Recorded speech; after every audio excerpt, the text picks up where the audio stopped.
Good evening, everybody. How was that food?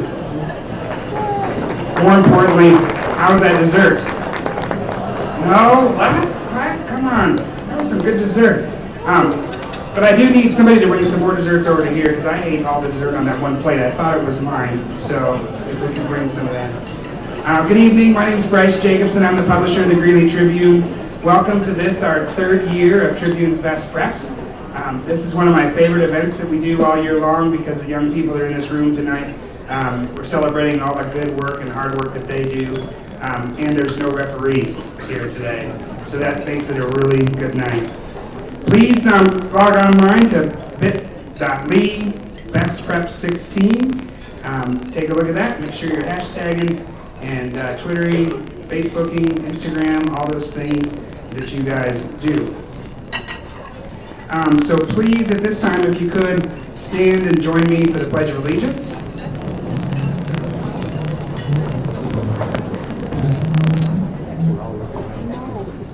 I pledge allegiance to the flag of the United States of America and to the republic for which it stands, one nation, under God, indivisible, with liberty and justice for all.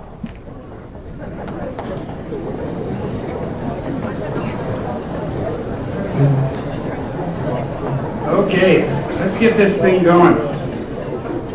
So I'm excited tonight to be able to introduce a good friend of mine, your Master of Ceremonies for this evening, Mr. John Gates. John is an active advocate of the community and leadership development. Formerly serving with the Greeley Police Department, John now serves as the Director of Safety and Security for district schools, as well as a myriad other committees and organizations throughout the city. He's an avid sports fan and even a bigger fan of high school student athletes. Please join me in welcoming John Gates.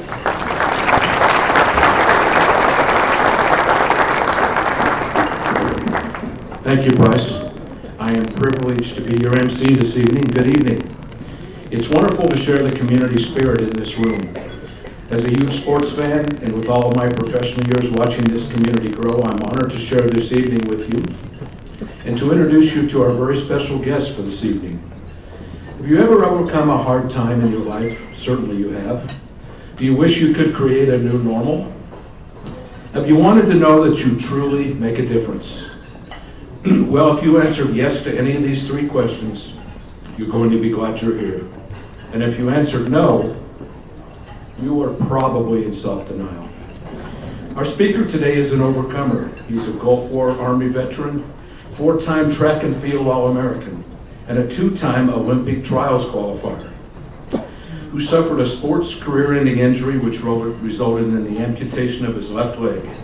Yet, despite a devastating setback, he hurdled this adversity and won the long jump silver medal in Sydney, Australia. Since his injury, he has advised 3 U.S. Secretaries of State on disability foreign policy, been featured on numerous television shows, including PAX, It's a Miracle, The Weekend Today Show, and MSNBC's Morning Blend, and founded the United States Olympic Committee Paramilitary Military Sports Program, helping wounded, ill, and injured service members use their sport as a tool for their rehabilitation. In his spare time, he enjoys punishing his body as he rides his bike up the long hills in Colorado, coaching teenagers in track and field, and wearing earplugs as he learns how to play his cello. Today, he is here to help us hurdle our adversity and create our new normal.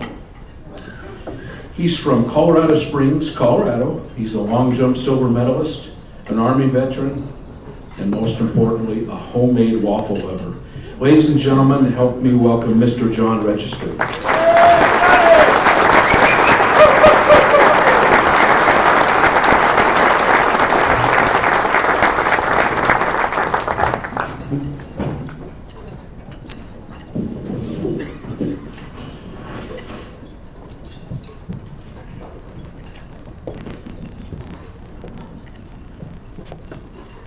Sitius. Are we on? We're not on.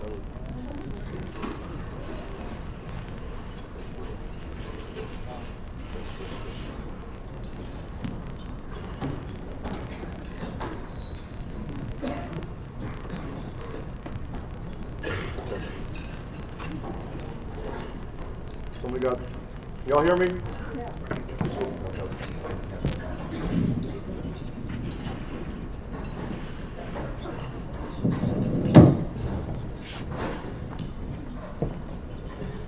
Citius, Altius, Fortius.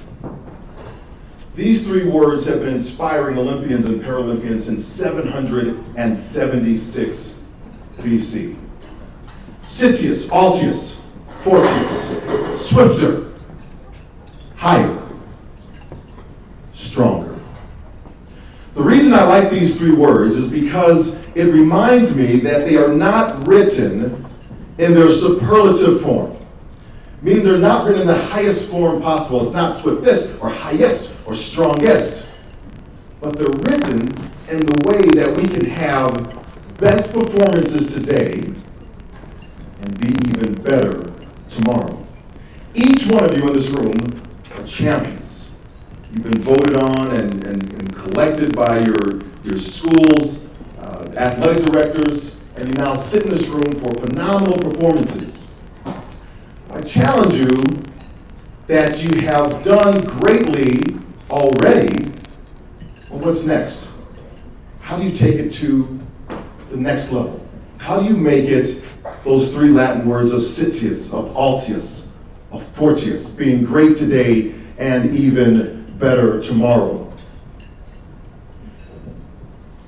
I had a situation that happened in my life that took me from the words of Citius, Altius, and Fortius and moving forward into this new normal. And I want to share three thoughts with you this evening of how that actually happened. In 2000, October 30th, I sat in a gate waiting area in the San Francisco International Airport. And as I was sitting in the airport, I was reading a USA Today newspaper. I was wearing shorts which exposed my artificial leg. Now, a conversation began to happen in earshot of me about 20 yards away.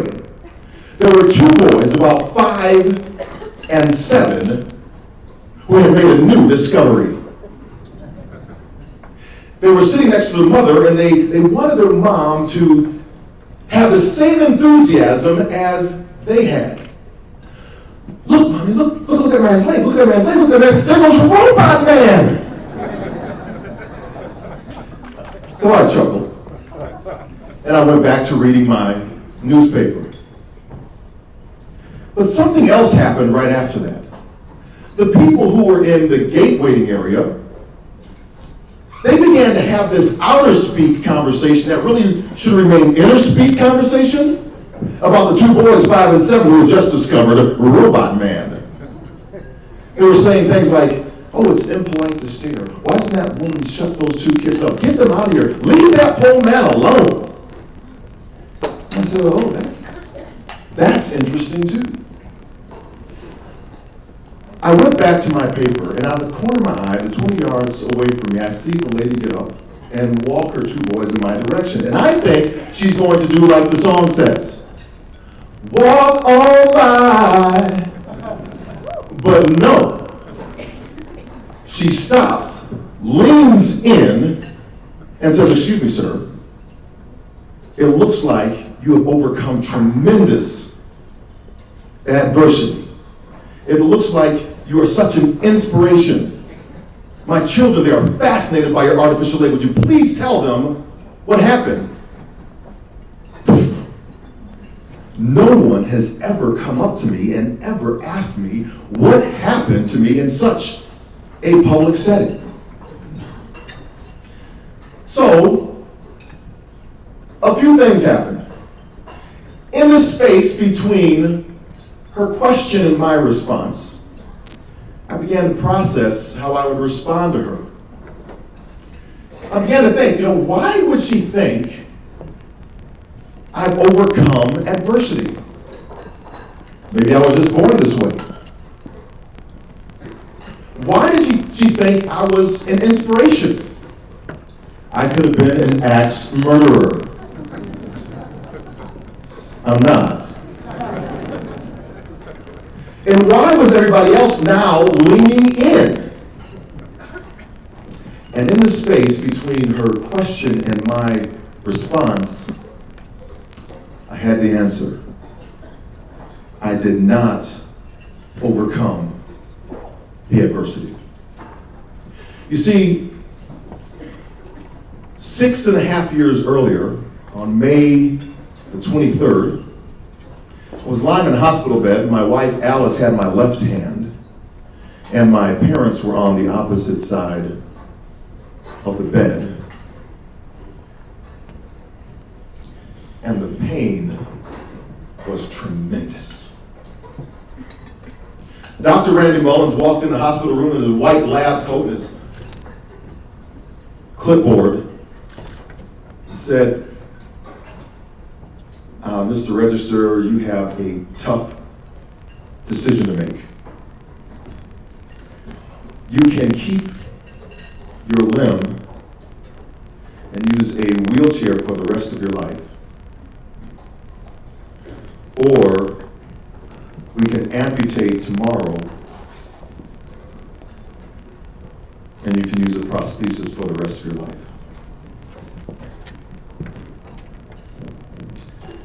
Now, what kind of choice is that?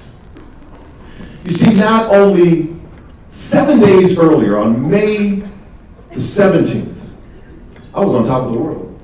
I was the 8th fastest hurdler, 400-meter hurdler in the United States of America. I was under the top 20 in the world. I had a great shot of making the 1996 Olympic team. Now, the 400-meter hurdles, for those that don't know, are 10 barriers, one time around the track. Each hurdle is spaced 35 meters apart, 45 meters to the entry, and the last hurdle 45 meters to the exit. Every hurdler that's worth their salt knows that this is one of the best races in track and field because the race is laid out for the athlete. And every hurdler knows, especially myself, that to run this race the best, you establish a pattern. My pattern was 21 steps out of the blocks to the first hurdle, down the back stretch to the sixth hurdle with 13 steps. Then I switched to 14 steps over my left leg, 14 steps again back to my right leg, closed the race with 15 steps, equaled 49.89 seconds the week before, making me the 8th fastest hurdler in the country. Now, you're trying to say, okay, what kind of speed really is that, John? I'm moving at a rate of 3.8 meters per second. And as I say that, you're still looking at me like, well, what kind of speed is that, John? 3.8 meters per second equates to about 18 miles per hour. 3 miles per hour faster than that, and you're giving me a ticket going through Greeley in the school zone. But the wind in Hays, Kansas that day was blowing really hard. And as I was trying to get my steps on, it just wasn't coming the way I needed it to come. So I was getting 22 steps and 21 steps and 23 steps to the first hurdle, 13 steps, 14 steps, 15 steps, back to 13 steps to the second hurdle and the third hurdle. And sometimes in hurdles, as in life, we just want things to stay the same. So I did the one last proverbial pass, shot out the blocks, 21 steps to the first hurdle, oh, I'm on. Came to the second hurdle, 13 steps, oh, I'm on again. And I felt that Kansas wind push against me. But I pushed back against that Kansas wind, but I knew I was going to be short. Take the hurdle with the left leg, run out of it, try it again. This time I launched myself across the hurdle, felt myself glide across the top, and when I landed, something changed. I heard, and my body sailed and twisted in the air. My left shin passed in front of my eyes. My shoulders hit the ground, and I skid to a halt. I did it once over my body, and my shoulders okay, my torso's okay. When I saw my knee, my left patella was up my femur bone 3 inches, and my left leg was across my right leg, with my foot canted down towards the ground. And the only thing I could think about at that time, the only thing that was on my mind was just get up. Just push yourself up. Get up, John. Just push yourself up. Get up. Come on. Just ow! Come on, push this. Get up. Come on. Oh, God!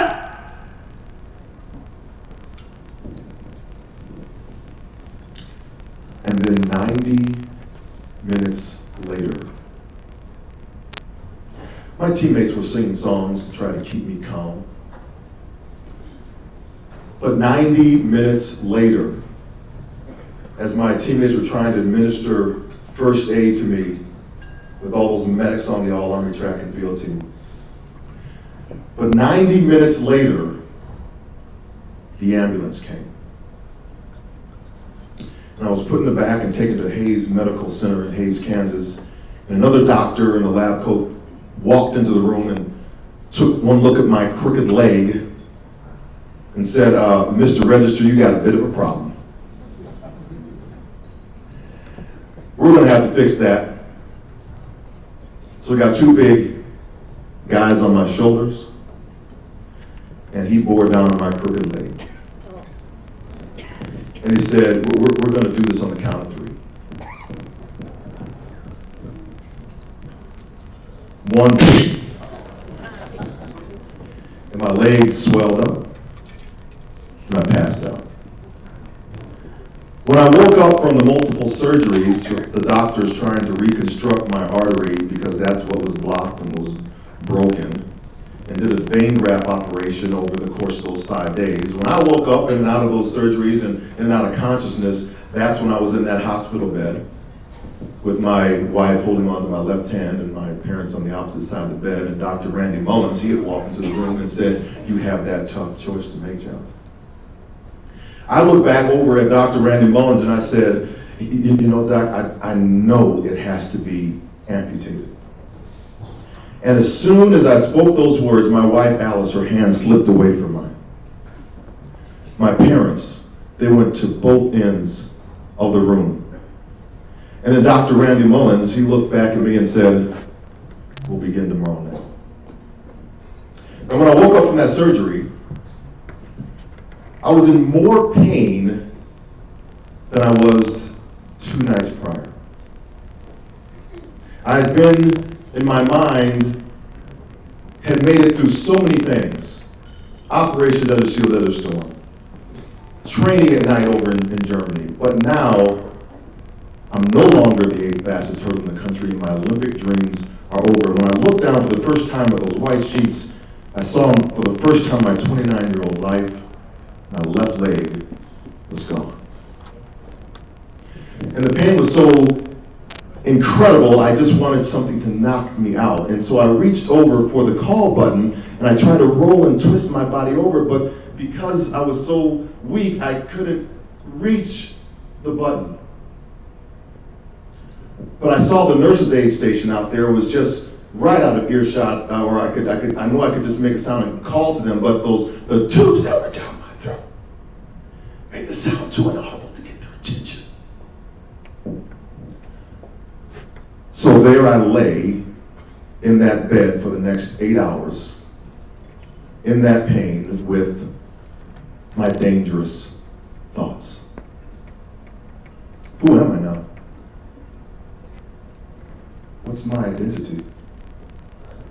Is my wife going to stick around? What about my 5.5-year-old boy, John Jr.? Is he going to still look at me and see me as his dad? Will my mother and father still see me as their son? What about the United States Army? Do I still have a job? Do I still have employment? Can I still support my family? My Olympic dreams are over. At 7:30 in the morning, Dr. Randy Mullins, he walked back in that room with his white coat and the clipboard, took one look at me and saw that John Register had done a 180-degree change. He immediately called for my wife, Alice, who was over at the hotel with our 5.5-year-old boy, John Jr., and my parents. And the reason why she wasn't there was because they were supposed to get her as soon as I woke up. But because I couldn't reach the call button and because I couldn't call to them, no one knew I was awake. And so she immediately rushed over, and it took them 45 minutes to get me out of that bed, into a wheelchair, and wheel me out to the playground, where I sat there at the edge of an inaccessible playground watching my son and my daughter, my son and my wife play on the swings. And I couldn't push myself up out of that chair. Something I had done playing on the swings with my boy for the past umpteen years. Couldn't get out of that wheelchair. It was the first time in my life that I felt disabled. And I lost it. Started crying uncontrollably. My wife Alice, she saw me struggling with that. And she comes running over to me and she says, "John, what is going on? What is wrong? Tell me what is going on." And I began to articulate to her every single thing that was going on in my life the night before. All those fears that were in my head. And then she said the words that stopped my downward spiral. She said, "You know what, John? We're going to get through this together. It's just our new normal. It's just our new normal." And as soon as she spoke those words, I began to process them. John Jr., he jumps off the swing, runs the 20 yards over in my direction, says, Daddy, what's wrong? It's okay, Daddy. Jumps into my lap. And he has just, in those 20 yards, validated me as his father. And has just created his new normal. That's what I had to do, was to create my new normal. So I folded my newspaper up, put it down by my side, looked up at the woman and said, "Of course, I'd love to answer a question, but I don't think you're asking the question of what you think I've overcome. Because what you think I've overcome is the amputation and my limb loss from losing my leg for a freak hurdling accident." And as she looked back at me kind of with a puzzled look, I said to her, "I didn't overcome my amputation. Because if I would have overcome my amputation, I would have my leg back. What I've overcome is the negative stigma. The thoughts that permeated my mind that took me on that downward spiral. What I've overcome are the negative stigma of others who said, you're on gravy train now, just get your government check. I overcame those attitudes of people who were placing on me the fear of what they thought they could or could not do had they been in my situation. And I had to overcome, why did I have those thoughts in me in the first place?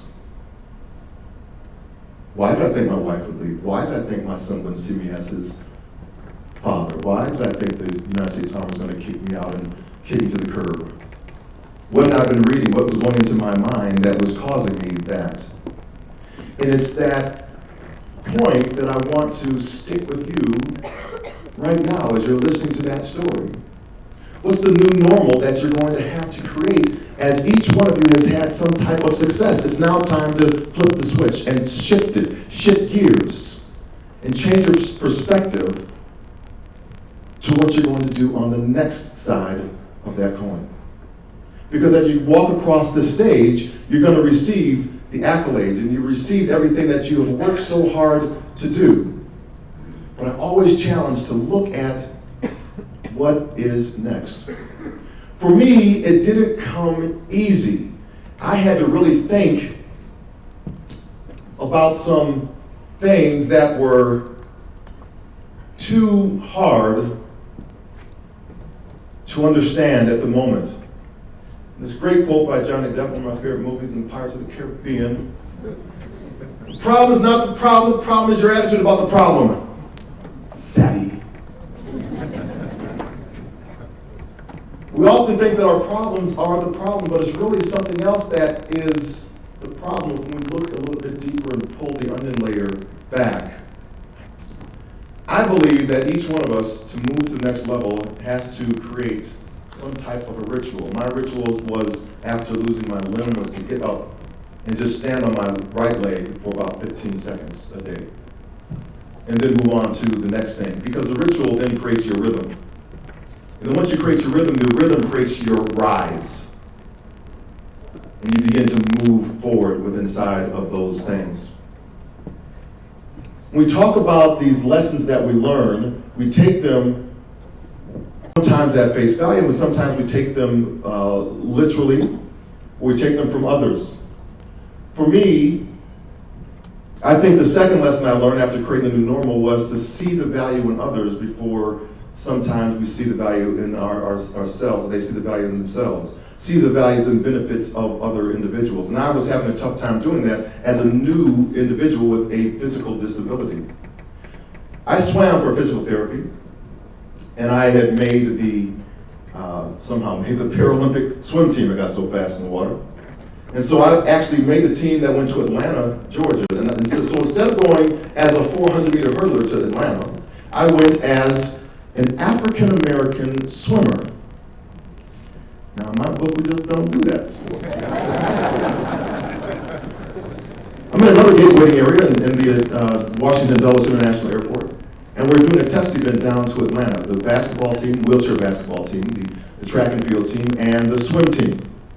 Now, each one of these, about 50 of us are in there, we have all types of disabilities. And I'm looking at blind individuals, little persons, the dwarf and dwarf athletics, and I'm looking at those that have cerebral palsy, and of course those who are amputees. And I didn't get it. I didn't get the value and the benefit of being on this Paralympic team. I wanted to be on the Olympic team, not the Paralympic team.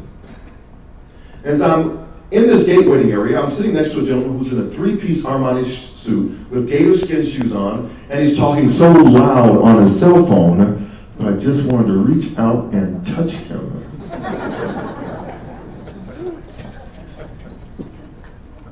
The value and the benefits. Why? What are all these? Is this the all-American team really that's going down to represent our country?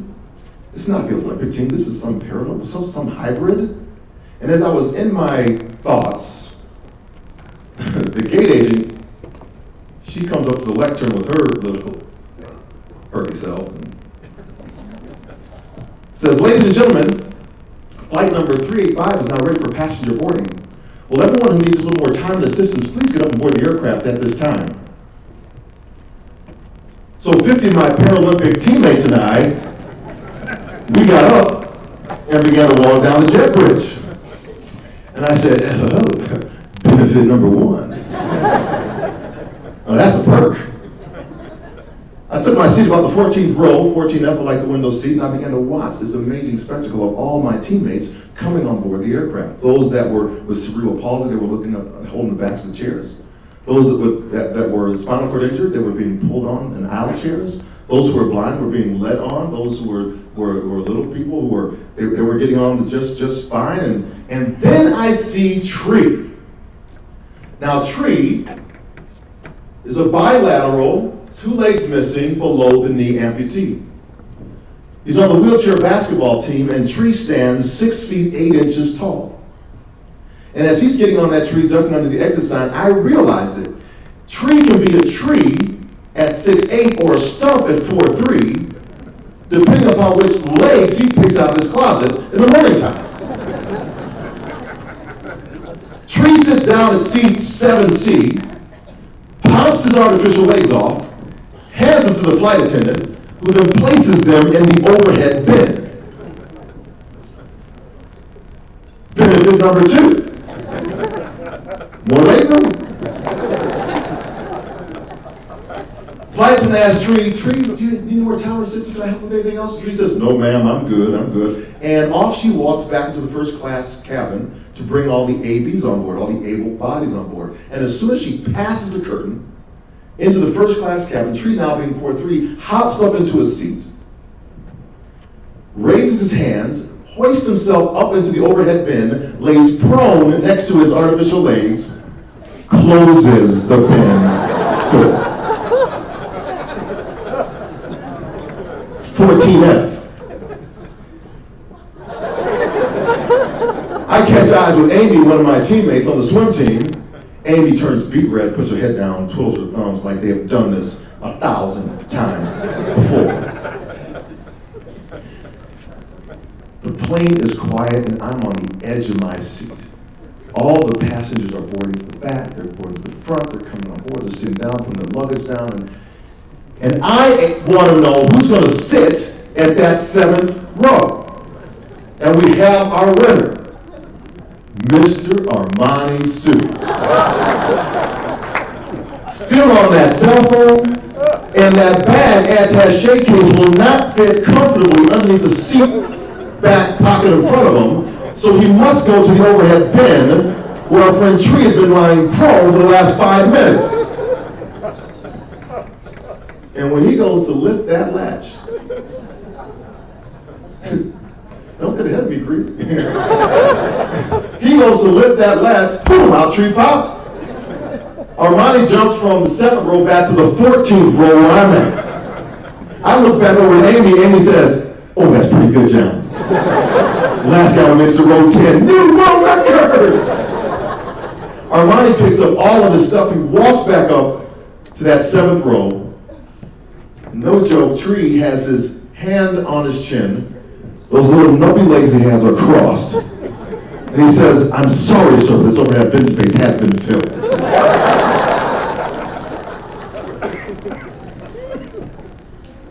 Now, I'm back there in 14F, and what I'm thinking to myself is seeing the benefit of boarding the aircraft first and seeing the benefit of having more legroom. But I thought to myself, thirdly, how dare I? How dare I devalue my teammates? Just because I wanted to be on the Olympic team and not the Paralympic team did not give me the right to have the thoughts that were anything less than for the teammates that I'm with. So as you move forward in life, always value other individuals. You may be on one track, but you may have to switch those tracks. The road to your success will never be a linear path. It will never be a straight line. It's going to have up and down ticks all the way through it. And sometimes you're going to be up and sometimes you're going to be down, but all the time you need to surround yourself with your faith, with your family, and with your friendships, because that equals your freedom. The third point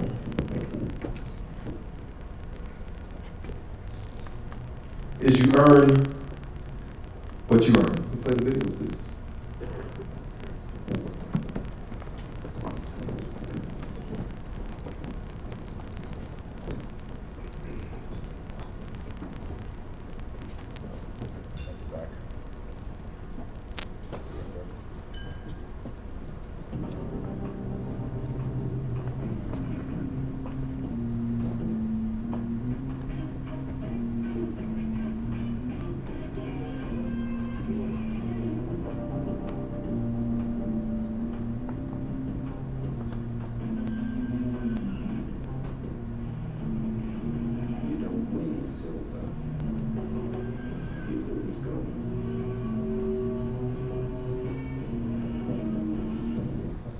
Okay, anybody seen that commercial before? Lisa Leslie? Oh, that goes awesome.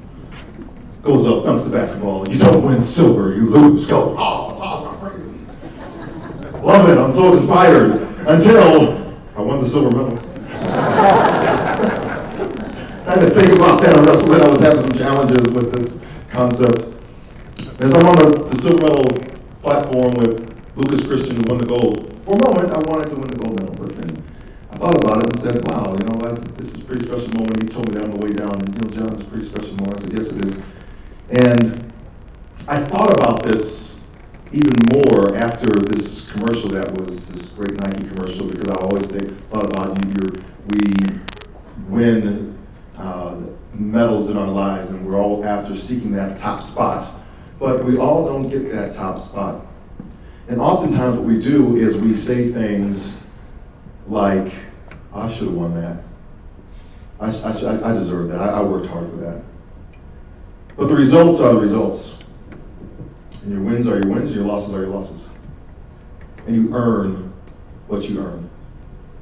If I would have said to Lucas, and you know what, I should have won the gold medal, what that is saying is that I am dishonoring the work and the effort that you have put in to win that gold medal by 4.5 inches over my silver medal. But then somebody else, the bronze medalist, could have said the same thing about my silver medal. And fourth place could have said the same thing about third and fifth to fourth and so on and so forth. And a lot of times what we do is we put what we desire, and because we think that we have worked hard, that we deserve that top spot. But we don't. Because on October the 23rd, 2000, we all had 6 jumps. We all had 4 years to prepare. Each one of us. And that was the outcome. So the third lesson is we earn what we earn. Anything else is just simply a mentality of entitlement. Why do you earn? Why do you want that? Why did you think that you deserved that top spot if you didn't get it? We see it all the time and all over our society even right now. You just think about what credit is, credit cards. We're getting something, we're paying for something right, we're buying something right now because we have a piece of plastic, but we're paying for it later. We think we deserve it right now, but we're paying for it later. Do we deserve it right now? If we don't have the money for it, why should we buy it?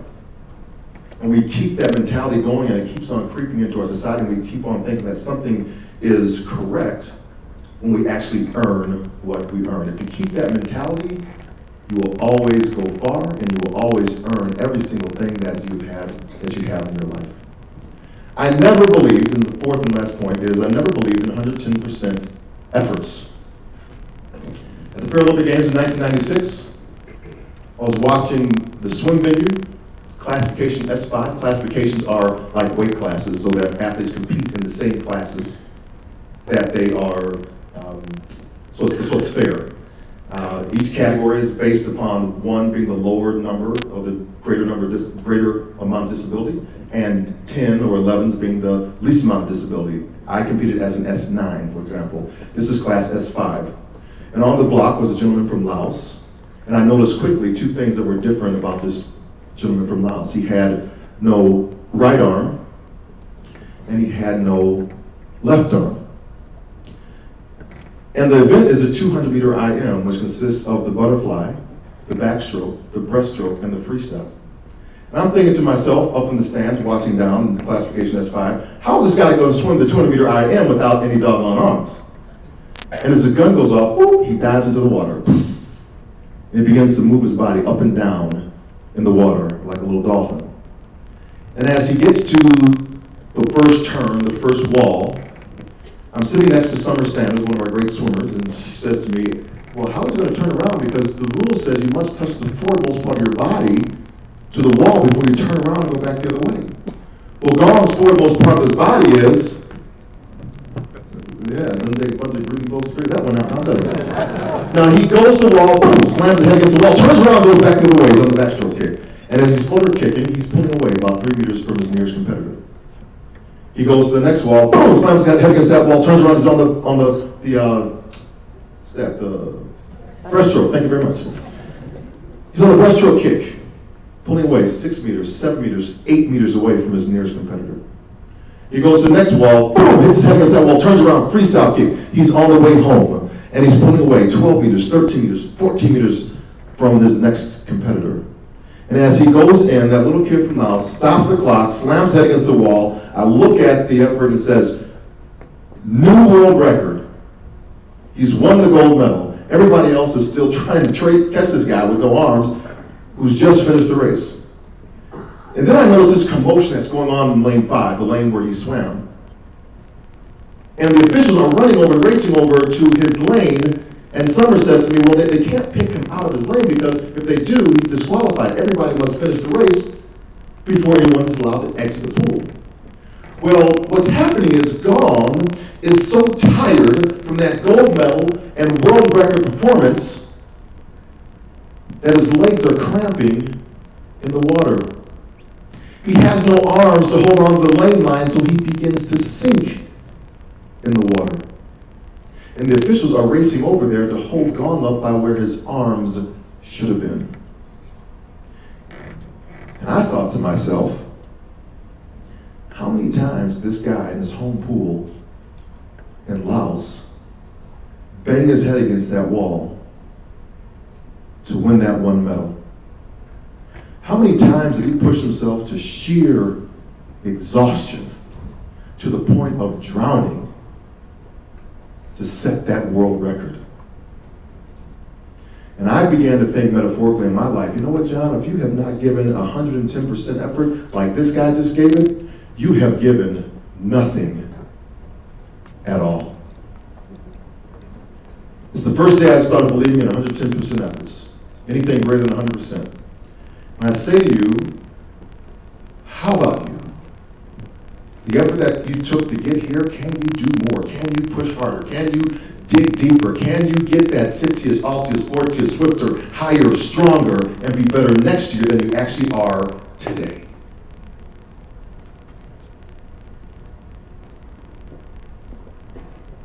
Because these days will happen when you're lying on a track, when your knee is about to pop out,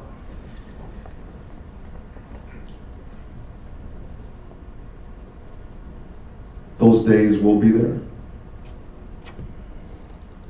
I got back into track because I saw a gentleman on the long jump runway who changed my perspective. His name is John Gravino. And John was above the knee amputee. And sometimes you just need to see someone do what you want to do.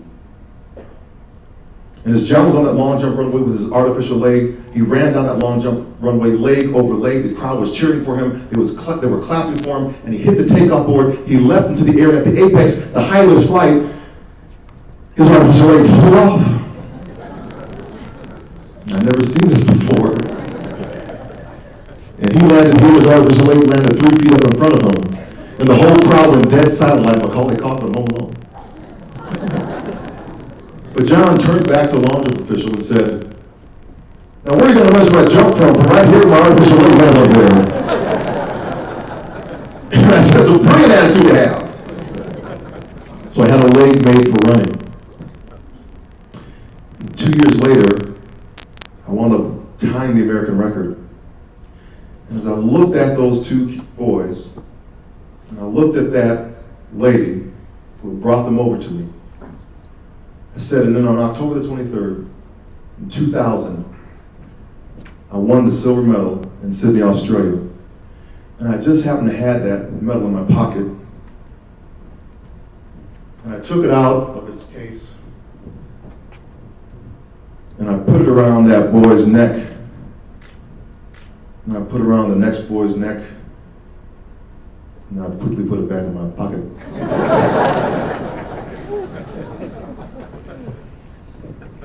And the most amazing thing happened. The lady, she thanked me for my time. She asked me for an autograph for her boys, and they walked those 20 yards back to their seats. The conversations in the gate waiting area, they changed. How cool is that? Did you see that? That was amazing. Those 2 boys' lives will never be the same. I don't think never be the same. But where are they now? What did that one experience transition to them? How are they using that one experience now to inspire others? You see, it's inspiration that leads us to motivation. Motivation turns into actions. Actions lead us to results. Results re-inspire us or allow others that are watching the process to catch the vision. That's the message. Each one of you, to get your Sitius, Altius, Fortius, needs to think of yourself as an inspirer for someone else, to help them catch their dreams, to build them forward, and then move that will launch you forward into what you want to do. I leave you with this thought. The next time you go to board an aircraft and you reach for the overhead bin, just be careful. Because you never know what life's overhead bin has in store for you.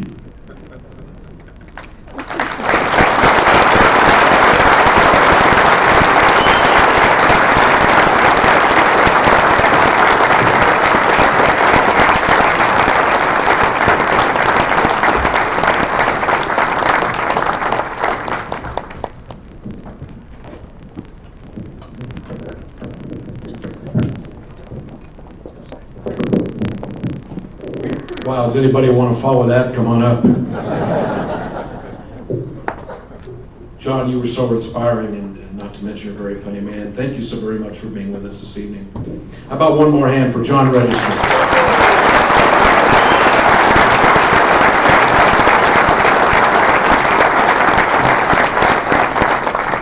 John will be around all evening to take pictures and chat with you. If you enjoyed John's presentation, as I know you did, and think you might want to use John as a valuable fit for your school to fire up your students in the coming year and ensure that they create their new normal, please speak with him about it this evening, or just visit his website, which is www.johnregister.com.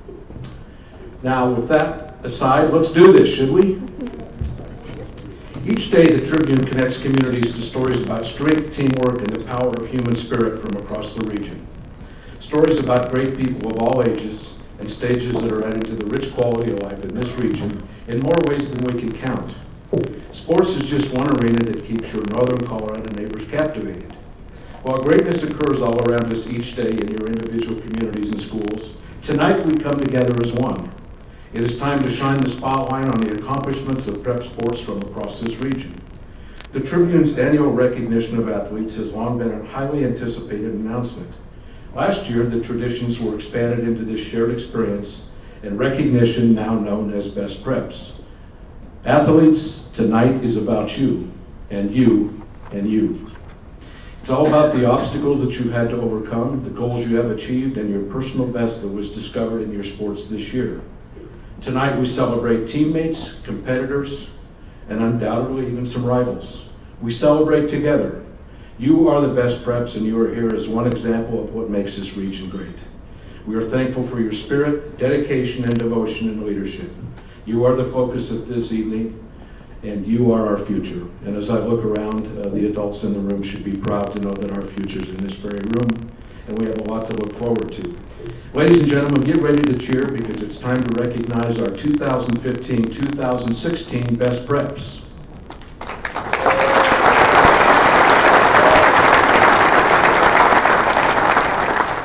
As we move through this year in sports, we will ask that the Best Prep nominees from each sport, as I indicate, those listed on the screen, stand to be honored and recognized with cheers and brief applause, with some cumulative applause at the end.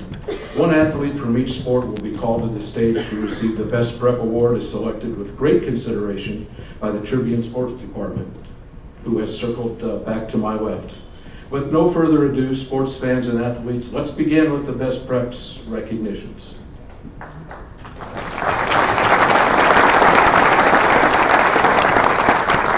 Let's start with the fall sports season. First, we would like the following girls cross-country nominees to please rise as I call your name. Let me start by saying that I had a little bit of tutelage about the names this evening.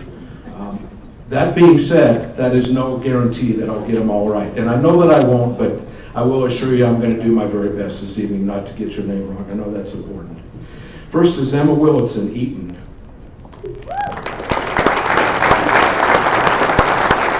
Monica Marquez, Fort Lupton.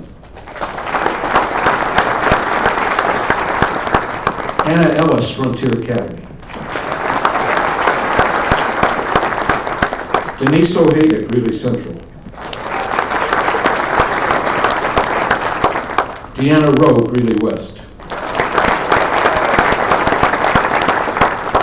Mackenzie Dill from Highland. Caitlin Vasquez, Northridge. Angelina Thompson, Platte Valley. Maddie Kenyon from Roosevelt. Jessica Peters from University. Raya Marquez Frias from Valley. And Tori Thomas from Windsor.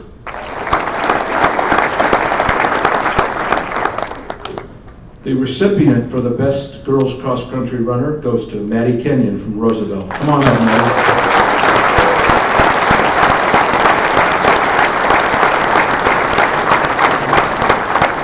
Maddie wasted no time making an impact at the high school level. As only a freshman, she qualified for the 4A state meet and placed 18th overall. She completed the race in 19 minutes, 53.2 seconds. With many more years ahead of her at her high school level, Maddie is already a big-time difference maker. Congratulations, Maddie.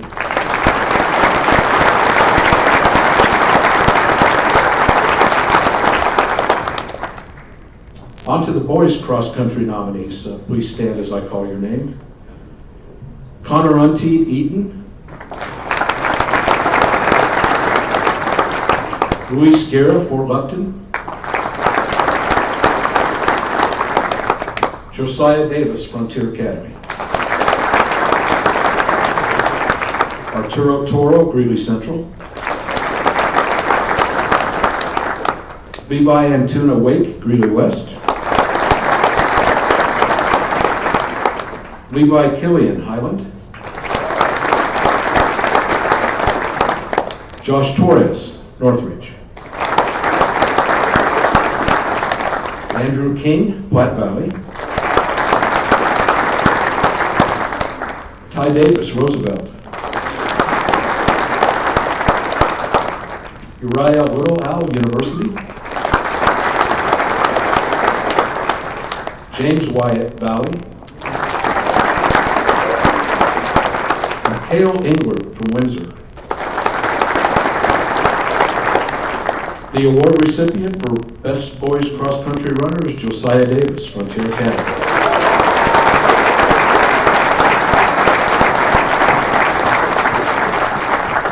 Josiah continued a lineage of talented Frontier Academy runners in recent years. At the 3A state meet last fall, he placed 5th with a time of 16 minutes, 52.7 seconds. He helped the Wolverines to a second place team finish at state behind Alamosa. Congratulations, Josiah.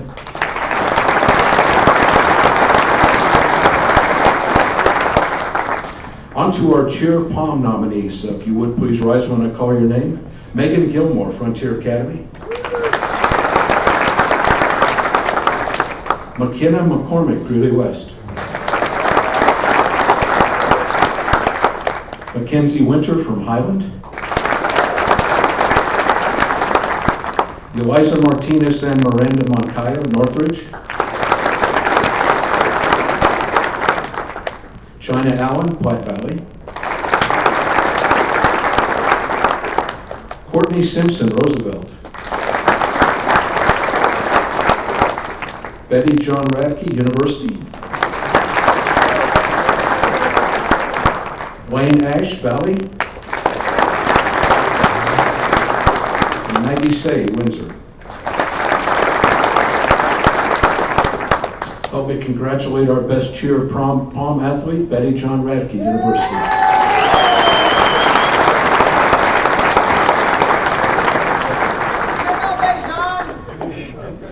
University has one of the most successful athletic programs in Weld County across a wide range of sports.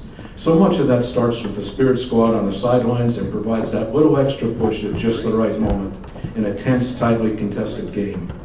Betty John Radke was a major leader on University's Spirit Squad, and in turn that squad achieved high accolades of its own. During the state Spirit Championships in Denver, the Bulldogs won the 3A Cheer Championship. Congratulations.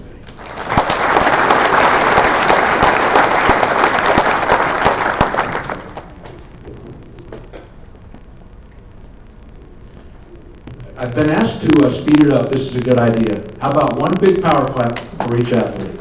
Thank you. Let's try it, okay? On the count of 3. 1, 2, 3. Oh, yeah, perfect. How about the football nominees? Please rise as I call your name. Logan Bach, Bridgedale. Very nice. That is impressive, Bryce. Caleb Erwiller, Day Spring Christian. Colton Ingram, Eaton. Levi Toos, Fort Lupton. Efren Hernandez, Greeley Central. Darren Delacroix, Greeley West. Braden Peterson, Highland. Jeffrey Araujo, Northridge. Luke Dugan from Pawnee. Matthew Hoffman, Platte Valley. Christian Mazak, Roosevelt. Paul Medina, University. Juan Gomez, Valley. Dalton Wilkinson, Weld Central, and Landon Schmidt, Windsor. Our Best Prep Football Player Award goes to Matthew Hoffman, Platte Valley.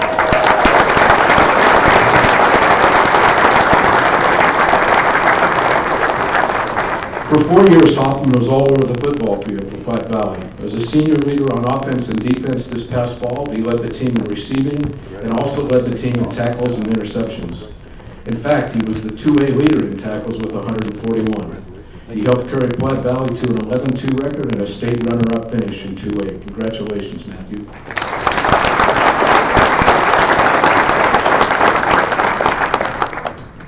On to the boys golf nominees. Please rise as I call your name. J.D. Truax, Eaton. Logan Duncan, Frontier Academy. Robert Heine, Greeley Central. Jonathan Shirazi, Greeley West. Tyler Severin, Roosevelt. And Cole Krantz, Windsor. The award for the best boys golfer goes to Cole Krantz, junior from Windsor.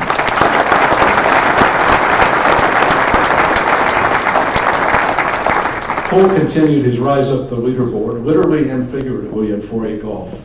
He shot in the low 70s with consistency. This past fall at the 4A state tournament, he tied for third. With another year left, Krantz might even have a state championship in his future. Congratulations, Cole.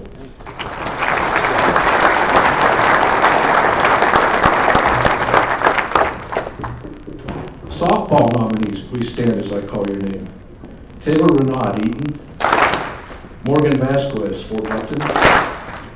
Gracie Brennan, Greeley Central. Kenya Groberger, Greeley West. Natalie Fosdick from Northridge. Lindsay Niederkorn, Platte Valley. Kiana Flores, Roosevelt. Courtney Badker from Valley. Ali Kopetsky, Weld Central. And Haley Henson, Windsor. The award for the best softball player goes to Taylor Renaud, senior from Eaton.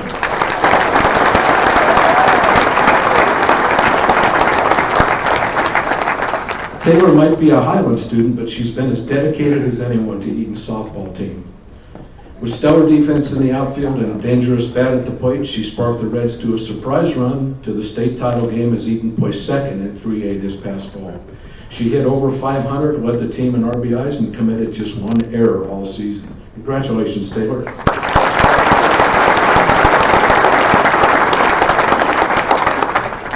Let's move on to boys soccer. Please rise as I call your name. Josh Roberts, Frontier Academy. Verano Ariano, Fort Upton. Miguel Palma, Greeley Central. Juan Pena, Greeley West. Fernando Beltran, Northridge. Joseph Meek, Roosevelt. Jack Vance, Union Colony. Nestor Perez, Valley. Cade Hoffman, Weld Central. And Griffith Cole from Windsor. The recipient of the best boys soccer player is Juan Pena at Greeley West High.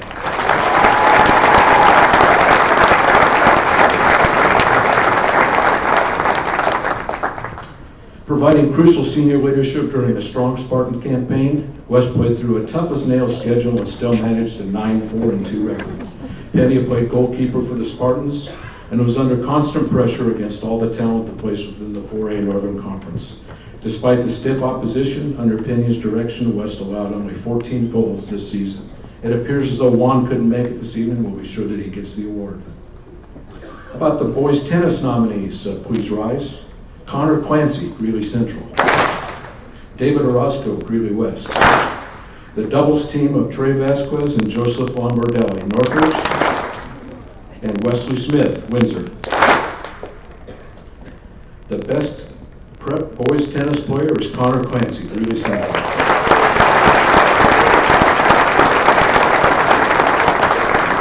Connor stepped up to Greeley Central's #1 singles position after playing #3 singles last year, and the results were top-notch. He qualified for state and fell just a complete game short of advancing past the third round. Clancy continues to rapidly improve, and odds are his best is yet to come. Connor could not join us this evening as he's preparing for the ITA District Cup in Denver. Volleyball nominees, please rise as I call your name. Brianne Schneider, Brooksdale.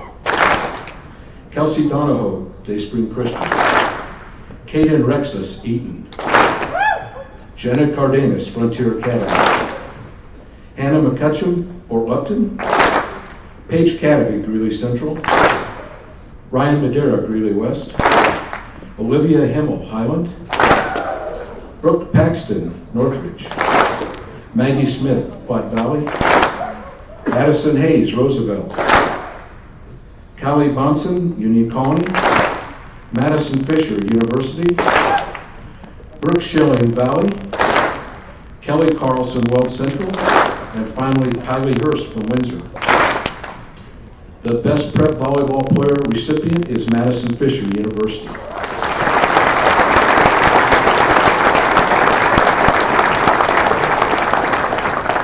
Madison is one of the top setters in all of 3A, coupling her supreme athleticism with razor-sharp instincts. A passionate leader, she directed the Bulldogs' multifaceted offense while ranking third in 3A in assists. Under Fisher's leadership, University won 23-5 and advanced to the semifinals of the 3A state championship. Congratulations, Madison.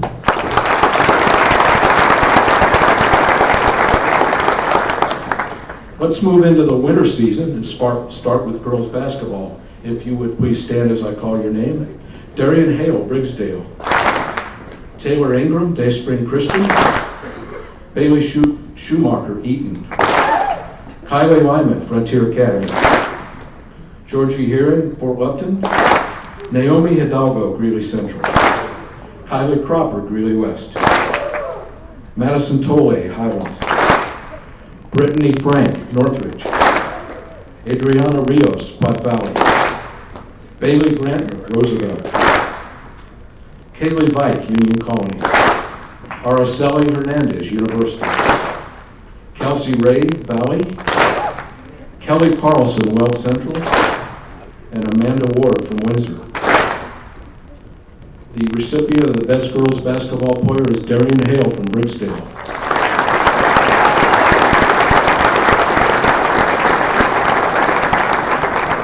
Hale was an absolute superstar for 4 years for Briggsdale's powerhouse basketball team. She was one of the state's most skilled and unselfish point guards, but when the situation called for it, she could drop 20 points on any given night.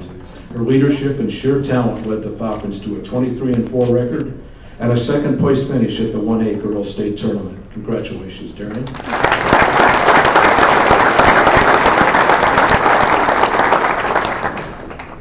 On to boys basketball. Brandon Gorman, Briggsdale. Josh Roberts, Day Spring Christian. Jared Foss from Eaton. Ben Pratt, Frontier Academy. Patrick Vasquez, Fort Lupton. Connor Thompson, Greeley West. Cole Rouse, Highland. Jared Henricks, Northridge. Bryce Schnood, Pawnee. Parker Gillen, Platte Valley. Orlando Rivera, Roosevelt. Connor Kimball, Union Colony. Isaac Natividad, University. Andrew Lane, Valley. Reese Metler, Weld Central. And Noah Baldwin from Windsor. The recipient of the Best Prep Boys Basketball Player is Connor Thompson, Greeley West.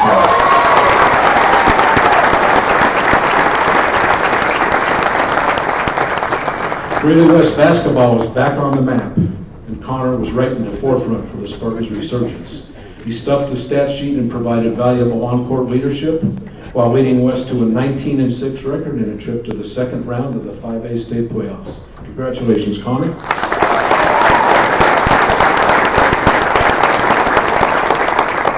How about girls swimming and diving?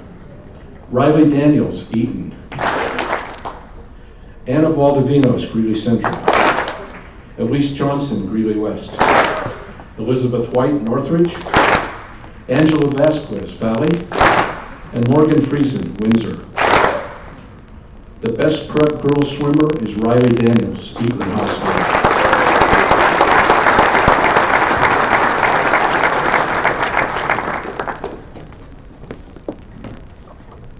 A sports injury, no doubt.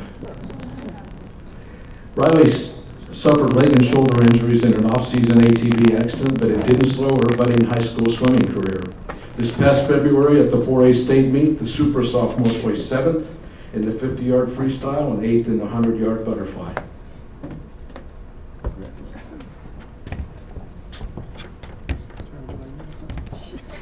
Congratulations, Riley.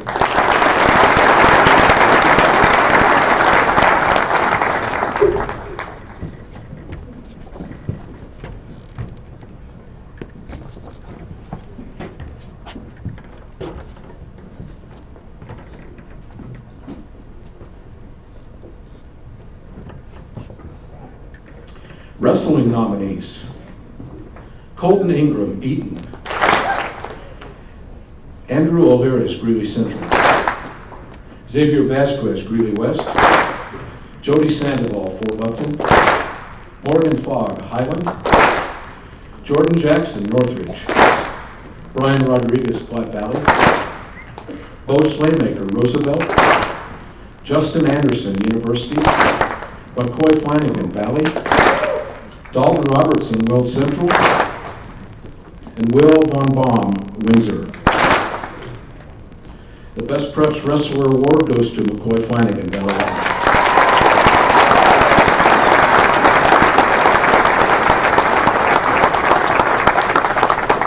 McCoy always had a target on his back as the #1 ranked wrestler in his weight class all year long. It never fazed him as he went 51-0 and won the 3A title in the 170-pound weight class. With a smart, hard-nosed style, he helped lead Valley to its 3rd straight 3A team title.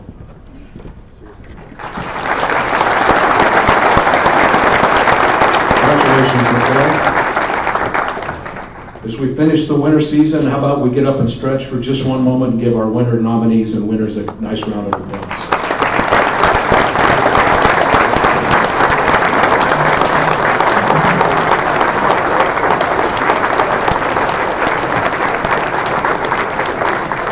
Thank you. And most recently, thanks to the weather, the spring season's just wrapped up the school years with some very big moments. Starting off the spring awards, we have the baseball nominees. If you will please rise as I call your name. True Miller, Briggsdale; Jimmy Fargo, Day Spring Christian; Dalton Lynn, Eaton; Andrew Adame, Fort Lupton; Isaac Vargas, Greeley Central; Sean Clark, Greeley West; Ricardo Ramirez, Highland; Kayla Werner, Northridge; Tanner Getman, Platte Valley; Jared Chick, Roosevelt; Jake Spence, University; Riley Diedrich, Valley; Dalton Wilkinson, Weld Central; and Jacob Greenwald, Windsor. The award for top baseball player goes to Jacob Greenwald, Windsor.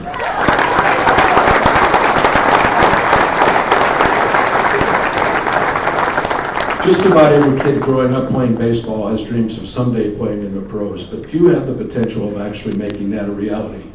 Greenwald actually has the potential to go with that ambition, as he's drawn plenty of attention from pro scouts. With a blazing fastball and some nifty off-speed pitches, Greenwald has an 0.89 earned run average and a perfect 9-0 record this spring. Windsor is in the 4A Final Four this weekend, and Greenwald is a major reason why. Congratulations, Jacob.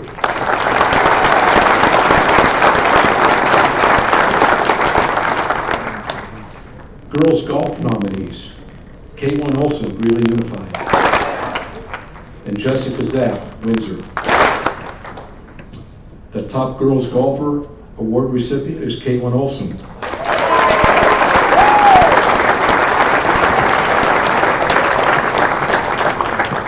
With just 2 years of high school golf under her belt, Olson has already established herself as one of the better golfers in 4A. This Frontier Academy student routinely shoots in the 80s, sometimes even in the 70s. She qualified for the 4A state meet earlier this week. Congratulations, Caitlin.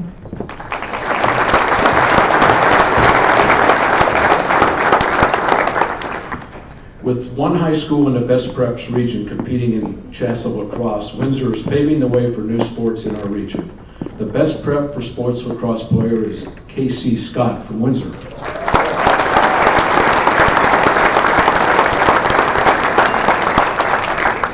Lacrosse is a sport on the rise in Colorado. The Windsor lacrosse program is most definitely on the rise, and Scott has helped put the Windsor Wizards on the map. He capped his stellar high school lacrosse career with a team-high 33 goals to go with 18 assists to carry Windsor to a 12-4 record and another trip to the 4A playoffs. Congratulations, Casey.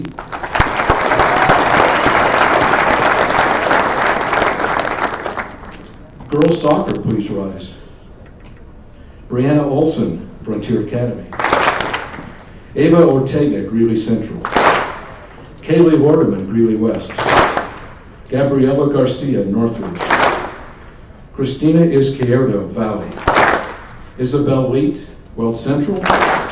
And Danielle Wellman, Windsor. The recipient for Best Girls Soccer Player is Danielle Wellman, Windsor.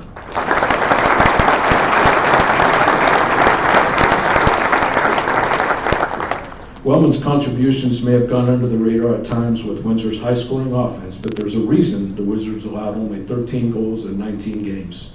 Wellman, as a captain and top defender, kept opposing teams in check while Windsor just kept tacking on goals. She helped lead the Wizards to a 17-2 record in the semifinals of the 4A playoffs. It doesn't appear that Danielle was able to join us, but congratulations in your absence.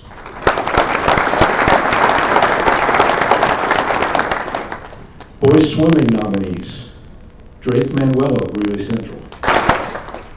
Brody Lewis, Greeley West. Caleb Collins, Northridge. Dakota Gore, Valley. And Colby Horton from Windsor. The recipient of the Best Boys Swimmer is Brody Lewis, Greeley West.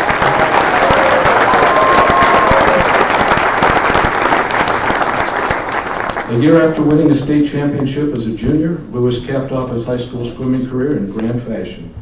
At the 5A state meet this past weekend, he finished second in the 100-yard breaststroke and third in the 200-yard freestyle. But perhaps his biggest contribution came as the anchor of the Spartans' 400-meter relay team. The team broke a 28-year-old city record at state last week. Congratulations, Brody.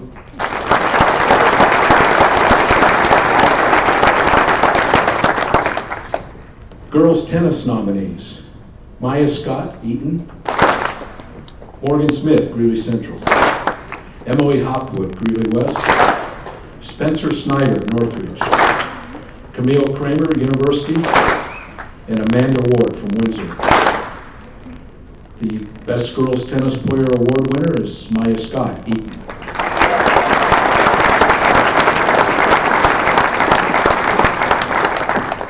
Maya's 12-4 season was almost in question before it even began.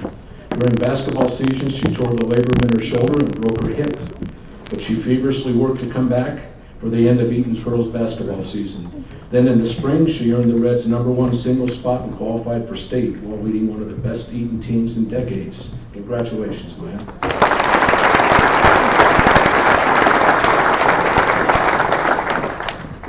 On to girls track, if you would please stand when I call your name. Skyla Miller, Briggsdale. Taylor Ingram, Dayspring Christian. Allie Hodgson, Eaton. Taryn Sigg, Eaton. Hannah Ellis, Frontier Academy. Harley Stewart, Greeley Central. Peyton Book, Greeley West. Devin Winter, Highland. Avery Schumman, Northridge. Allie Beach, Platte Valley. Jerica Beza, Roosevelt. Michaela Bauer, University. Cindy Castillo, Valley. Kinley Pippin, Weld Central. Samantha Pauley, Windsor. And Cheney Kingsbury, Windsor. The Best Prep Girls Athlete Award goes to Taryn Sigg, Eaton.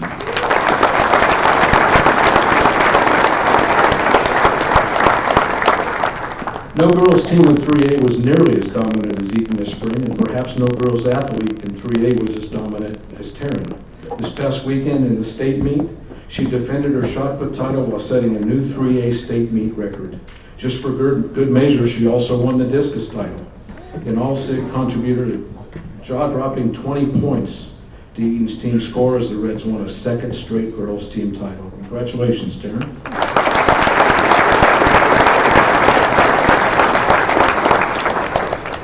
Boys track: Toby Cockerham, Briggsdale. Mitchell Sides, Dayspring Christian. Josh Gregory, Eaton. Isaiah Remington, Frontier Academy. Colin Schmidt, Greeley Central. Zach Byton, Greeley West. Jake Trujillo, Highland. Josh Torres, Northridge. Luke Dugan, Pawnee. Parker Jones, Pot Valley. Jacob Bejarano, Roosevelt. Dawson Hopkinson, University. Trevin Schneider, Valley. Derek Sims, Weld Central.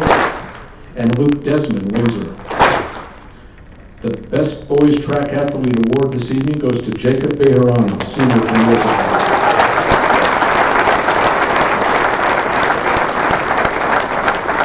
What a difference a year makes. Last year at the 4A state meet, Jacob placed 10th with a jump of just 6 feet. This past Friday, he topped the podium with jumping 6 foot 6.5 inches. What's even more impressive is his best jump this season was 6 feet 8 inches as he rewrote the Roosevelt record book this spring. Congratulations, Jacob.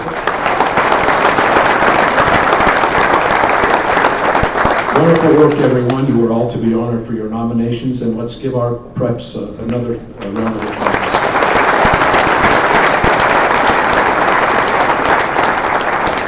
At this time, please welcome sports editor Jerry Martin, leading the Tribune team that covers 21 sports and 18 high schools in prep sports each season.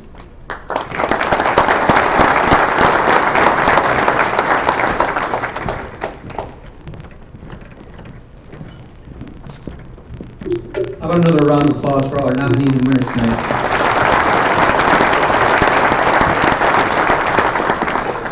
And one more for our speaker, John Register.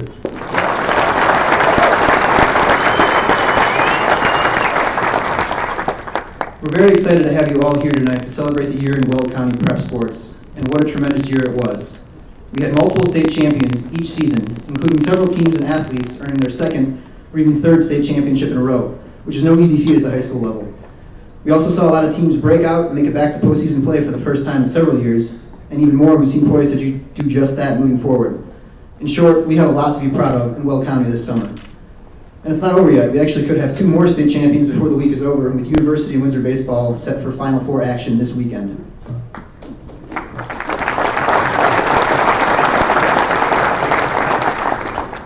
Before we continue to honor the best teams and athletes Weld had to offer this past year, there are a few groups of people I want to recognize for their role in our prep sports coverage at the Tribune.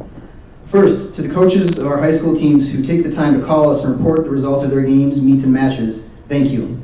I know it can't be always easy to do that, especially after a loss, but your contribution is vital to our mission of providing well-balanced preps coverage at the Tribune. In the ever-changing landscape of newspapers, we don't have the resources we once did, and there's no way we could cover 18 high schools without your help. Those results may not seem like much, but our readers count on them, and their absence is almost always noticed and noted. Next to our bosses at the Tribune, publisher Bryce Jacobson and our editor Randy Banger. A lot of newspapers no longer put a ton of resources into covering prep sports, and we're lucky to work for people who realize the value that coverage offers on many different levels, and they put us in the best possible position to report on high school sports in Weld County. And lastly, to my team, you already met them, I believe. Bobby Fernandez was our county schools reporter. Caleb Cornett has been our city schools reporter. And absent tonight is Sam Starry. He had a prior engagement. Sam's our UNC reporter, but he plays a big role in helping to take our coaches' calls and to fill in on the preps beats when we need him. And we also had a little bit of a change in our lineup towards the end of this spring season. Caleb Cornett decided to accept a new job with the Tribune on our copy desk. So last week we welcomed Tommy Wood. Tommy, if you want to stand up. He is our new city schools reporter. He grew up in Weld County and just graduated from CU. He brings a lot of different skills and abilities to our team, and we're very excited to have him. On paper, being a prep sports reporter isn't exactly a glamorous job. The pay's not great, the hours really aren't very ideal, to say the least, but you wouldn't know it by these guys. Their passion for their work is evident every day, and it's really a pleasure to work with people like that. Moving along back to the awards, I wanted to talk a little bit about a new addition to the Preps Banquet this year. This year we will give out the first Matt Schumman Lifetime Achievement Award. For those of you who didn't know Matt, he was a reporter at the Tribune for more than 3 decades. He battled muscular dystrophy his entire life and was wheelchair bound, but he never let his handicap deter him from living his life or doing his job. When he died in 2013 at age 49, he had lived well over twice as many years as doctors told him he would, and he left a lasting impact on the people who were lucky enough to encounter him on the way. When we started thinking about presenting a Lifetime Achievement Award at this year's banquet, we couldn't think of anyone who better fit the spirit of what we were trying to honor than Matt Schumman. And we're also pretty excited about the person set to receive this honor. We have a special guest here to help give it out. So, welcome to the stage to present the first Matt Schumman Lifetime Achievement Award, Mr. Mark Rohde.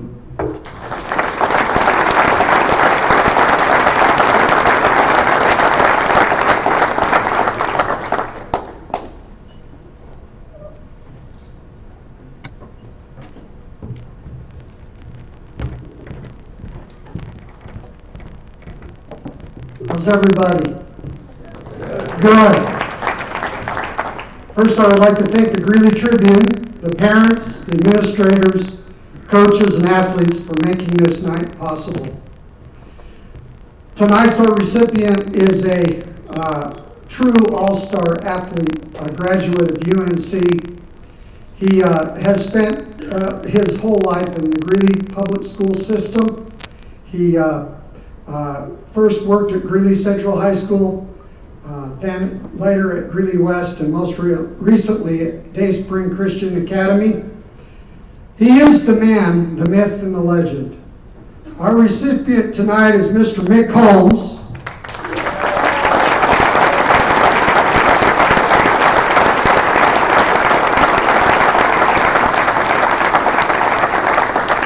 And I'd like to take just a couple of seconds here to honor Mick. When I think of an example of excellence in a human being, I really do think of Mick Holmes. He is a true man of Christian integrity. He is one who truly walks the walk and not just talks the talk. His faithfulness to our Savior transcends all that he is.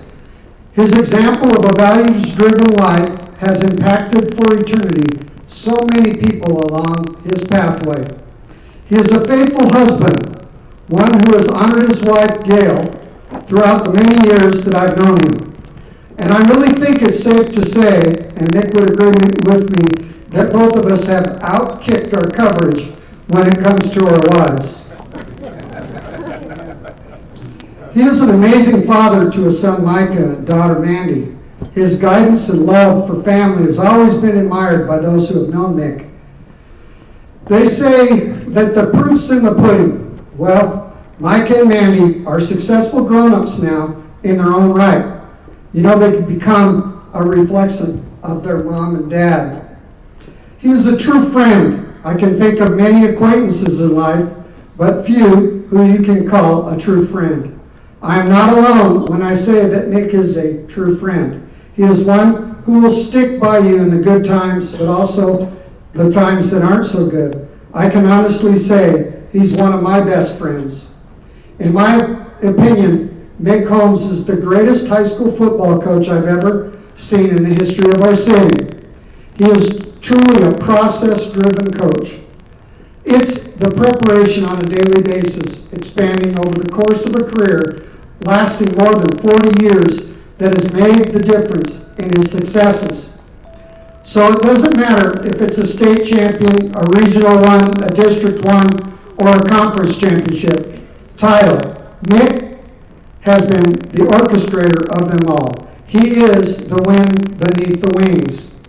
I think as I look back at my decades of coaching alongside of Mick Holmes, the most impressive part of Mick's legacy is the thousands of Greeley youth that he has impacted. I have never met anyone who is more gifted in relating to young people.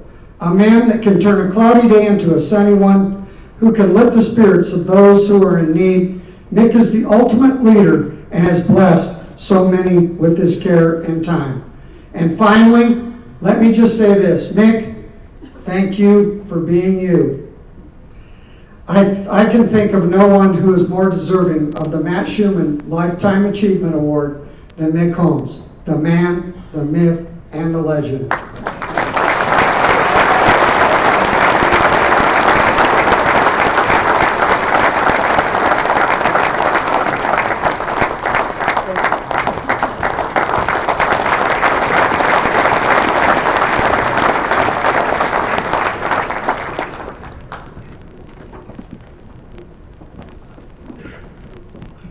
Thank you, Coach Rohde, and congratulations, Coach Holmes. Very well-deserved honor. Let's finish tonight's great moments with the traditional Tribune Awards, including Athletes of the Year. Tribune Tradition Awards are the gold standard of excellence in this region. They are the awards that define the legacy and strength of high school sports in this region, reaching back for years. Let us begin with the Girls Fall Athlete of the Year. The Fall Season Girl Athlete of the Year is Caden Rexius, senior, Eaton Volleyball.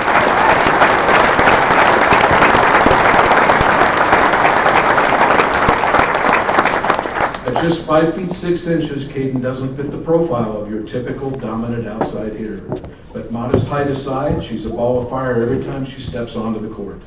She led the team in kills and led the Reds to a third straight state title. On a team full of impact players, she made the biggest impact with her unquestioned leadership, endless energy, and elite athleticism. Congratulations, Caden.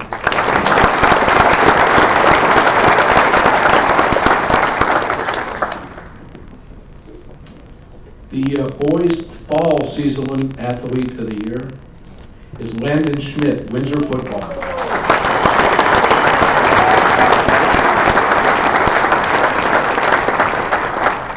Landon was the driving force on offense and defense during Windsor's run to the 4A state title this past December. He was the team's second leading rusher and arguably the most explosive playmaker. He led the team in receiving and was also first in 4A in intersections. In short, he made a pivotal play every chance he had, especially when it mattered the most, like in the state title game. Always upbeat, Schmidt has a knack for inspiring the players around him. Congratulations, Landon.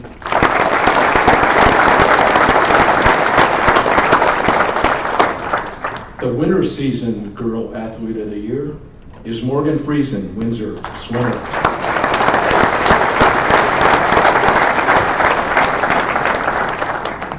Morgan seems to have the perfect swim every time she steps into the pool. She managed to further top herself in the 4A state meet in February.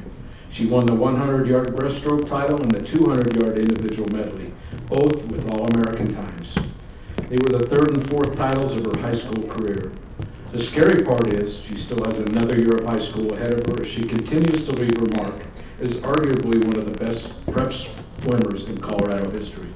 Congratulations, Morgan.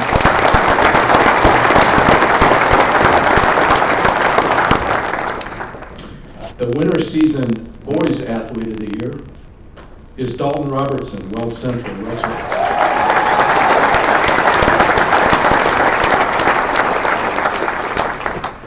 Dalton isn't just one of the top wrestlers in the state. The past 4 years, he's built a case for being one of the better high school wrestlers at his weight in the country. This past February, he won his third straight title and had his third undefeated season, winning the 3A 182-pound title to cap a 45-0 campaign. Few, if any, can defend Robert's versatility, unshakable style on the mat. Congratulations to you, Dalton.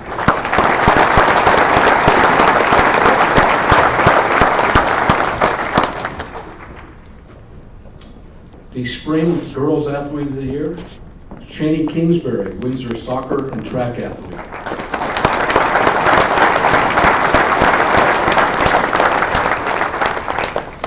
Checking out a Windsor girls soccer match, Cheney Kingsbury is there. Dropping by a local track meet, she's there as well. She was seemingly everywhere this spring. She was the leading scorer on Windsor's girls soccer team, which made it to the 4A state semifinals. She also was one of the top performers in Windsor's girls track team, placing 5th in the 100-meter dash. It was a sight to behold to see her rushing back and forth from state track to state soccer games, excelling in both sports. Does not appear she was able to join us this evening. We'll be sure she gets the award. And let's congratulate her in her absence.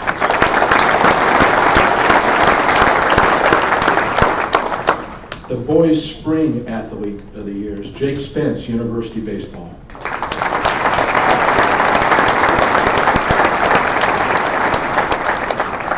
With a big bat and well-seasoned leadership, Jake is one of the driving forces behind the University Baseball team, which will play in the state 3A baseball Final Four this weekend with Butch Butler. The Bulldogs come into the last weekend of the season with a 19-5 record after riding the hot bat and nearly flawless glove of Spence. The talented senior hit over 400, has 20 runs batted in and 5 home runs. Just for good measure, he fields 1,000. That's right, Not a single error, and 23 total chances this spring playing left field. Congratulations, Jake.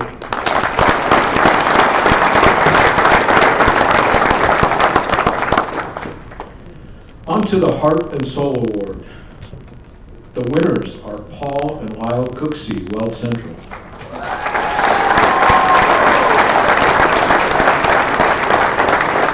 Paul and Lyle are traveling out of state. Mrs. Cooksey, I know you're present this evening. Would you please come to the stage and accept this award? Making it to the state wrestling tournament is never easy. For the Cooksey twins, that campaign was particularly challenging. In December 2014, Paul and Lyle were involved in a head-on collision that caused Paul a broken foot and a broken hip. Lyle broke both feet. It took several months of rehab for the brothers to even walk again, much less wrestle. Remarkably, the tightly knit twins never gave up hope. They returned to the wrestling mat this past winter and even qualified for the state 3A meet in February. Congratulations, Mrs. Cooksey, on behalf of yourselves.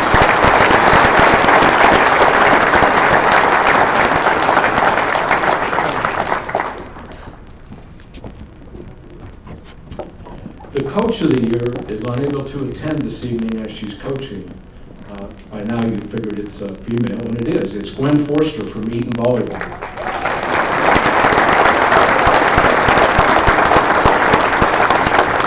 Talk about making a difference. Since Forster took over Eaton's program 5 years ago, the Reds have won 4 titles, including the last 3.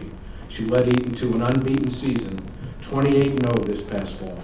Even on a team chock full of talent, she manages to keep the chemistry and cohesion sky high at all times. Speaking of talent, she has a direct hand in developing most of the talent Eaton has produced in recent years, and she runs a dedicated off-season program as well. Congratulations, Gwen.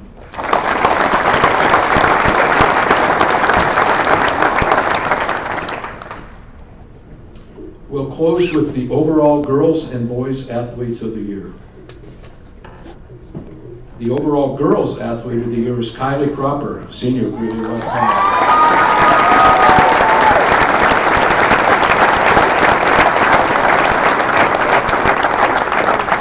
Kylie participated in football, volleyball, girls basketball, track, and tennis. Wow. Catch up to her if you can. She's constantly on the move. If there's a girls' sport offered at the high school level, odds are Kylie's going to try out and excel in it. As a matter of fact, she even participated in a sport that normally doesn't attract female athletes, football. This past school year alone, she played football in the fall, basketball in the winter, and competed in track and soccer simultaneously in the spring. She has also competed in volleyball in the past.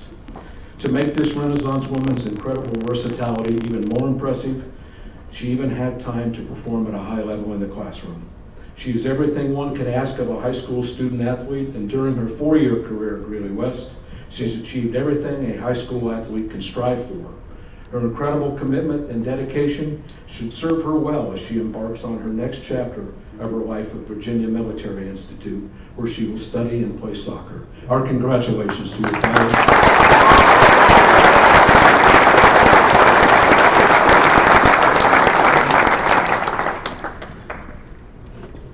Ready for our overall boys athlete of the year.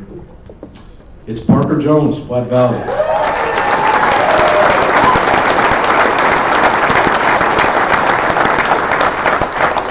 All Parker does is win on the football field, on the basketball court, in track, and in the classroom. In addition to having a 4.13 GPA and being ranked 4th in his class, Parker maintains jaw-dropping numbers in sports as well. He was pivotal to Platte Valley's 2A football championship in 2013 and also helped the Broncos to 2 runner-up finishes, including one this past fall when Platte Valley went 11-2. He was also a top player on the Broncos boys basketball team. However, perhaps his biggest accomplishment came in track and field. A year ago, he was the 3A boys shot put champion. This past season, he was every bit as impressive, placing 2nd at state in discus and shot put. If his past success can be used to predict his future, Jones has some bright days ahead of him as he prepares to study and compete in track and field at Northern Arizona University. Congratulations, Parker.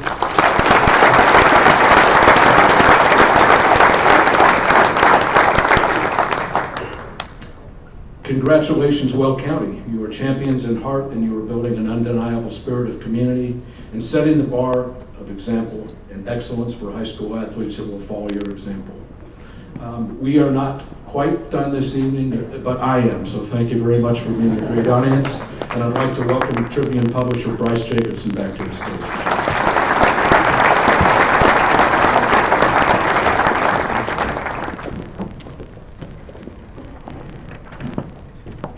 All right. What an amazing group of kiddos. Let's give them one more round of applause.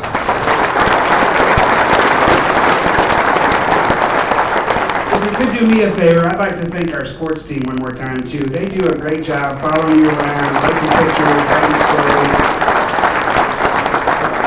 So I appreciate all the work that they do. Now, more importantly, this is between you kiddos and myself. So the people that put up with you the most, and that you drive the most crazy, and that they're the most proud of, I want you guys to give your parents a round of applause. That was really weak. You guys, your parents, give your parents a round of applause. Come on. Okay, in 10 years you'll look back and say, that guy was right. My parents are impressive. Right now you think they're kind of stupid and kind of dumb. And you really get mad when you're trying to teach them hashtag this and hashtag that. But I want to say to all you parents, thank you very much. Thanks for all that you do for your students. Thanks to all you do for us at the Tribune. Thanks for making Well County a better community, and thanks for raising just an awesome, awesome group of kids. So thank you very much. Okay. Let's give a big power clap after each one of these. And I noticed towards the end of the presentations, you guys were getting kind of weak. So I want a power clap, a good power clap. 3 more big power claps for Orthopedic Center of the Rockies. That was good, couldn't get better. Greeley Mazda, better, one more time. Ames Community College, good job. Okay, so thank you to those sponsors. If you see those guys, if you haven't decided where to go to school yet, Ames is a good one, right? It's right here in Greeley, so you can stay close to mom and dad. If you're looking for a car, of course, Greeley Mazda. And if you're hurt, which several of you were, I saw, as an example, Orthopedic Center of the Rockies. So thank you to those sponsors. Last but not least, don't forget that you can go outside, take a little picture out there with Mr. Register. You can gather for official photos out there, put those online, share those with your friends. Like Mr. Register said, there are those people that are, in second or third place behind you, so they really want to see your pictures up there, right? So make sure that you share them. And other than that, again, thank you, Mr. Register, appreciate that. What a great MC, John Gates. Where's our event staff? Can we get our event staff to wave your hand higher? Let's give them a round of applause.